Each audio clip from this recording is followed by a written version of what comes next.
You know, it never fails. If I'm in front of an audience and I ask them a simple question, which is, give me words to describe the word salesperson, I always get the same answers.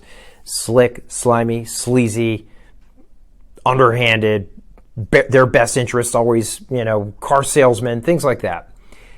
And the problem is that is true. There are bad actors out there that will take advantage of you, and you've got to figure out how to separate yourself without coming off like them.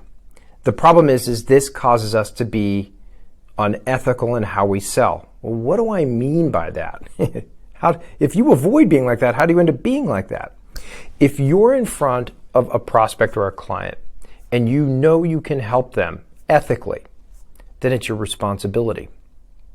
So here's what I mean by that. I'll give you a great story. I had an insurance salesperson who came in and he was showing me a bunch of policies, and he said, this is a policy you don't have, but I recommend that you get it. And of course, I'm thinking, well, if you're an insurance salesperson, of course you have a policy, you're going to recommend me. And I responded to him with, well, I don't need that policy. And he said, why? And I said, first of all, those are very expensive policies. I don't have it budgeted. And he said, how much do you think it costs? And I gave him a number. And he came back and he kind of leaned back in his chair and he said, well, what if I told you it was 20% of that? And I said, I'd be very interested. Now, see, if he was a weak, unethical salesperson, the minute I looked annoyed, he would have backed off. The problem with that is, the ethics problem with that is, this is an individual that knew he could help me, but he had to get through.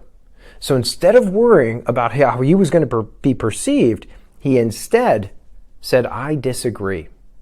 Now again, he was in the right position, at the right place, at the right time, which means he did his research. He knew what he was up to.